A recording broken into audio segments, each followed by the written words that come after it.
이라고 학교 체계를 만든 거예요. 그리고 지금 현대사회가 계속 복잡해지고 다양해지면서 문제의 양상이 커지면서 어떻게 하면 전에는 작은 서너 가지 과목들만 공부해서 그 사회복지학을 다 이수를 할 수 있었는데 지금 점점 과목이 늘어나거든요. 필수 과목들도. 그건 그만큼 우리 사회가 더 복잡해지고 사람들의 욕구 수준이 우리가 이야기하는 행복을 바라보는 수준이 그다음에 웰빙이라고 바라보는 수준이 점점 높아지는 거예요. 그리고 그거를 따라서 그걸 관리할 사회복지사의 수준도 당연히 사회적 욕구에 따라 높아야 되는 거예요. 한번 비교가 해볼까요? 동남아의 많은 나라, 아프리카의 많은 나라들과 우리나라 국민들이 바라보는 사회복지, 웰빙, 행복의 수준이 같나요? 다르죠. 예를 들어서 아프리카 어느 국가를 헐뜯자는 이야기가 아니라 무시하자는 소리가 아니라 아프리카에서는 10분만도 우선 먹고 사는 의식주만 해결이 돼도 좀 행복하다라고 느낄 수 있을지 몰라요. 그럼 그곳에서 일하는 사회복지사 선생님은 의식주와 연관된 걸 공부를 하셔도 사회복지사 일을 하실 수 있죠. 대한민국에서 아프리카에서 공부하는 사회복지사 선생님이 대한민국에서 사회복지사로 근무할 수 있나요? 못하죠. 우리나라 국민의 욕구 수준이 이분들과 많이 달라요. 그러니까 의식주와 공부하셨던 것뿐만 아니라 보건에 관한 거, 교통에 관한 거, 사회 구성에 관한 거, 그 다음에 경제에 관한 거 다 공부를 하셔서 그거에 대한 어떤 전문적인 자격을 테스트를 받아서 인증을 받아야 하는 거죠. 그래서 8과목에서 12과목으로 늘고 17과목으로 늘어나는 거예요. 과목 수가. 사회복지사 2급이 되려면 옛날에는 초창기에는 8과목만 이수하면 시험을 볼 수 있었어요. 그게 이제 12과목으로 늘고 14과목으로 늘고 지금 17과목으로 늘었어요. 우리가 실습 지금 아직 학교에서 정확히 시간이 정해진 건 아니라고 봤습니다. 네. 국가에서 실습 시간이 160시간으로 정해졌죠. 네. 그리고 실습 세미나라는 게 또 있나요? 30시간이? 네. 말고서? 네. 가시기 전에 아마 사이버로 하든 뭐 하든 하실 거예요. 네, 작년에도 사이버로 했거든요. 우리 노정자 교수님이 강의 녹음하자고 해서 제가 카메라를 많이 찍어드렸어요. 30시간 해서 아마 기초적인 의사소통 과정, 그다음에 기관에 가시면 어떻게 해야 되는지, 실습 과정에서 만날 수 있는 다양한 문제들에 대해서 어떻게 대응하거나 뭐 해야 되는지 이런 부분들에 대해서 많이 상세하게 설명을 드릴 거예요. 그래서 법적인 게 160시간, 네. 190시간. 190시간이죠. 그래서 그거를 학점으로 현장 실습은 3학점이에요. 여러분들이 현장 실습 160시간을 안 하시면 학점 하나가 펑크 나는 거예요. 졸업도 안 돼요. 학위를 받으실 수 없어요. 그 다음에 사회복지사 자격증도 받을 수 없고. 그래서 필수 과목이에요. 그런 내용들을 좀 충분히 아셔야 되고요. 그 다음에 이제 그 외에도 이제 기관에 나가시면 저희가 이제 지도감독론이라고도 하고 뭐 현장 실습 관련돼서는 지도감독론이라는 말을 많이 쓰게 됩니다. 또 저희가 수업 시간에도 계속 슈퍼바이저라는 말을 많이 계속 했죠. 네. 슈퍼바이저 이렇게 어쨌든 영어니까 따라가야죠. 저희가 요새 또 글로벌에서 여러분들 현장 나가시면 지도감독자라는 얘기 거의 아무도 안 하세요. 현장에서 다 슈퍼바이저 아니면 슈퍼비전이라고 이야기를 해. 네, 저희도 슈퍼비전 회의라고 그러지 지도감독 회의라고 안 해요. 생산 쪽에서. 왜냐면 근무하시는 분들이 다 그 정도는 다 알아들으시고 오시니까. 그리고 여러분들이 이제 학교에서 공부를 하시고 현장에 나가시면 야 슈퍼비전 회의에 다 모여 그러면 무슨 소리지? 이렇게 들으시면 안 돼요. 공부를 하고 있잖아요. 아 우리 그동안 일한 거 지도감독 회의를 하는구나, 사례관리 회의 하는 건 아니면 하는구나 하는 거죠. 슈퍼비전은 처음에 말씀드린 것처럼 그냥 지도감독하는 행위를 슈퍼비전이라고 해요. 명사형이죠. 그 다음에 슈퍼비전의 슈퍼바이지, 교육받을 학생의 슈퍼바이지가 되는 거예요. 그리고 슈퍼바이저, OR이 붙어서 지도감독을 할 사람. 슈퍼비전은 그런 지도감독 회의를 하는 게 슈퍼비전.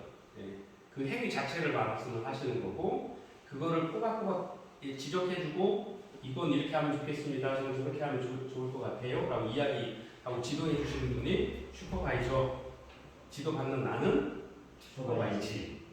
이렇게 이해를 하시면 좋을 것 같아요. 그래서 이 지도감독을 하는 사람의 입장이 굉장히 사회복지사처럼 다양해요. 실제로는 여러분들도 학생의 신분으로 현장에 나가시는 거거든요. 그래서 학교에서 그런 어떤 그 실습 기관들을 수배를 해서 계약을 맺어서 학생들을 보내드릴 수도 있는데, 또는 학생 여러분들이 실습을 하기 좋은 가까운 집 주변에 아시는 기관이 있으면 그 기관을 그 사업자 등록증이나 뭐 이런 여러 가지 재건 조건이 맞는지 확인하기 위해 서류를 갖다 주시면 학교에서 계약을 하실 수도 있죠. 그래서 여러분들이 어디서 실습합니다 알려주셔야 돼요. 알려주시면 학교에서 다 계약서를 발부를 해서 보내요. 그래서 그분하고 거기에 조건이 있죠. 지난 시간에 저희 공부 계속 했는데요. 기관은 기관의 조건이 있죠. 보건복지부에 등록되어 있어요. 등록되어 있는 시설, 법인, 기관이에요. 그래서 그냥 개인 사설기관은 현장 실습을 할 수 없어요. 학생들은. 만약에 잘못된 어떤 문제들이나 이런 것들이 생겼을 때 등록되어 있지 않은 기관이기 때문에 어떤 행정적인 어떤 법적인 어떤 스케줄이 안에서 업무를 처리를 할 수가 없기 때문에 기관이 그렇게 등록이 되어 있어야 되고요.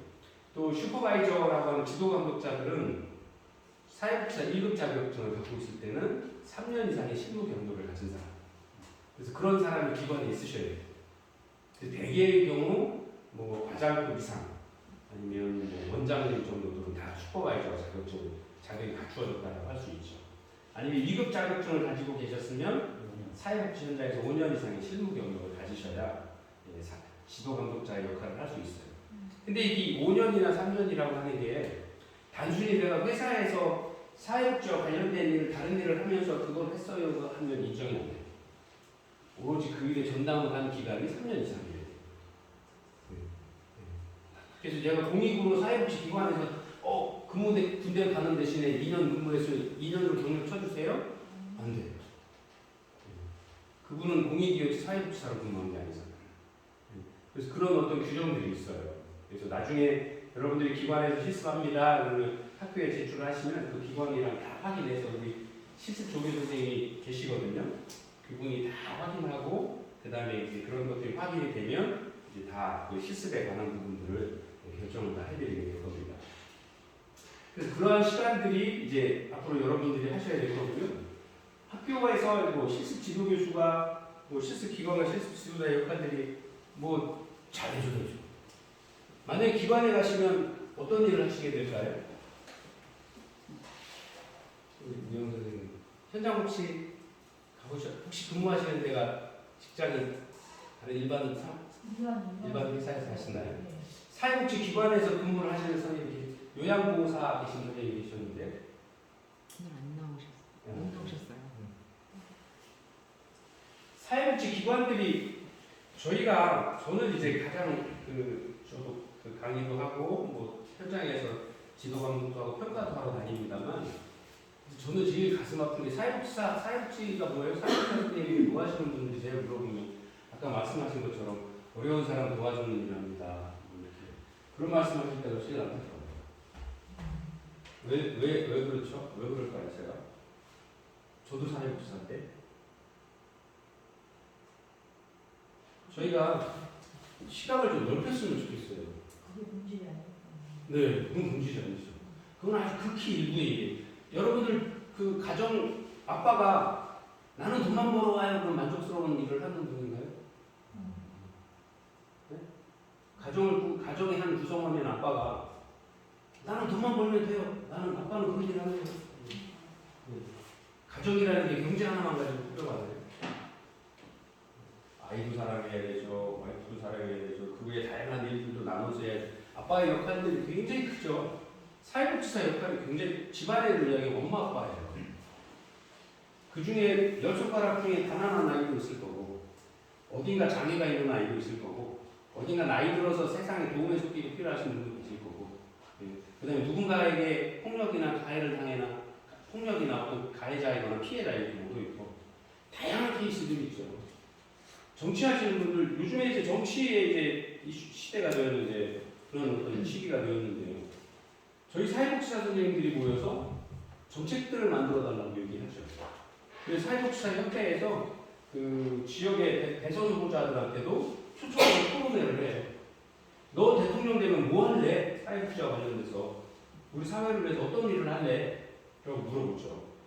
가장 큰 이슈가 됐던 게 여성가족부 조치할 거냐 없앨 거냐 이야기가 됐었잖아요. 네, 뭐 없앤다고 하고 뭐 여러 가지 이제 봐야 되겠죠. 그러나 이제 여성가족부라는 것들 이름만 없어지는 거지 그 일을 하는 사람이 없어질 일은 없잖아요. 근데 우리 사회복지사 선생님들이 이야기하는 것들은 앞으로 우리 사회 현장에서의 다른 현장에서 발생되는 사회복지와 관련된 개개인의 행복과 웰빙과 관련된 다양한 문제들을 지도자가 어떻게 바라보고 어떤 정책들을 내놓을 거냐를 미리 알아보는 거죠.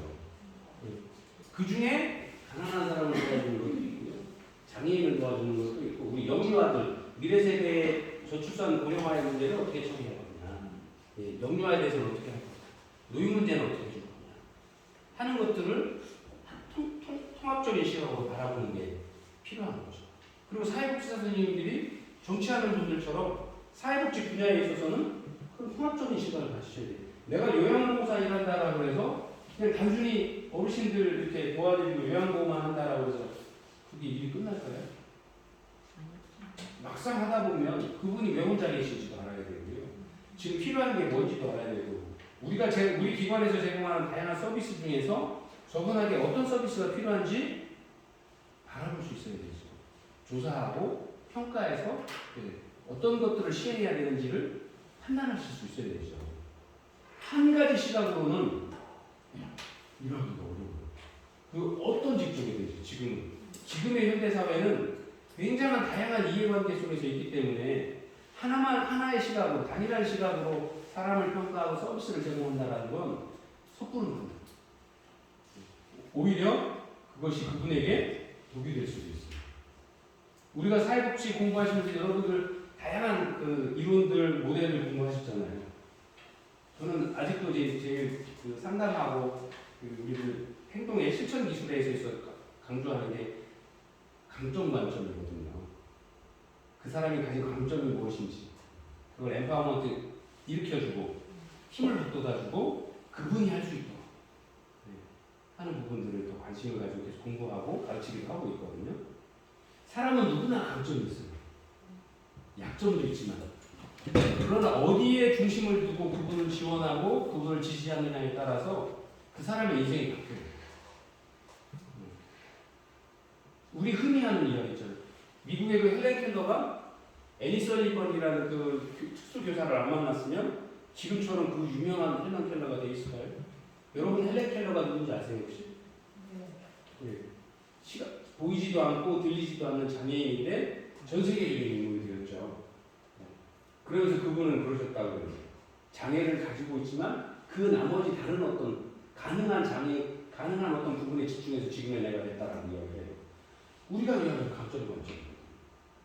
나는 약점도 있고 불합리한 것도 있지만 내가 잘하는 것도 있어요. 누구나 있어요. 하나씩 두 개씩. 그걸 키워줄 수 있고 그걸 찾아서 그걸 발견해서 그걸 키워주고 잘한다고 지지해주고 너는 할 수 있어라고 응원해주고 그리고 그 사람이 힘들었을 때 힘들어 주저앉고 싶을 때 옆에 같이 앉아서 기다려주는 거. 이게 사회복지사 일이에요. 이게 사람 사는 세상이잖아요. 제가 씩씩하다고 매일 24시간 행복하지 않잖아요. 우리 와이프가 제가 들어갔다라고 해서 맨날 웃는 거 아니잖아요. 아니면 내가 들어갔는데 우리 신랑이 맨날 웃으면서 오늘 고생했어. 내가 밥밖에 하지 않잖아요. 바뀔 수 있어요. 누구나 바뀌어요. 왜? 사람이니까. 감정이 드는 거예요. 그러면 그때그때 우리의 대응도 바뀌어야 돼요. 그리고 제일 중요한 게 뭔지 지금 시점에 필요한 게 뭔지 그걸 바라볼 수 있어요. 그래서 인간 행동과 사회 환경을 공부한 거예요. 사람은 성격이 어떻게 되는지 저 사람의 무기식은 어떻게 형성되어 있는지 그 다음에 인간을 이해하기 위해서 정신 분석도 공부하고 심리사회 분석도 하고 인지행동도 분석하고 인지론도 공부하고 다양한 공부를 하는 게 그래서 다양한 시각으로 그 사람들을 바라보고 객관적인 평가를 하기 위한 노력들을 하는 거예요. 그래서 사회복지사를 전문가라고 이야기를 하는 거예요. 단순히 한 가지 시각으로 그 사람을 바라보지 않는 거예요. 장애인이라고 해서 그냥 장애인이라고 생각하지 않잖아요. 저도 장애인 될 수 있잖아요. 요즘 같은 시대에 명칭이 바뀌었죠. 예전에 장애자, 지금 장애인, 비장애인이라고 하잖아요. 비장애인이라는 소리는 너도 잠재적인 장애인이라는 소리잖아요. 실제 사회가 그렇고. 그러니까 그분들이 바라는 것들이 우리가 바라는 것과 다르지 않다라는 시각에서 시작을 하는 거예요. 명칭 하나 바꾸는데 엄청 오래 걸렸어요. 시위도 엄청나게 했고. 그리고 지금도 장애인분들은 그 2호선 시위하시다가 또 이제 조금 좀 매스컴에서 하시긴 합니다만 그 정치 지도자와의 갈등도 계속 매스컴에 발표가 되고 했었죠. 그럴 때 사회복지사 선생님들이 목소리를 내줄 수 있어야 되는 거죠. 자, 잠깐 쉬었다가 쉬었다가 하겠습니다. 선생님 그거 잠깐 해주세요. 네.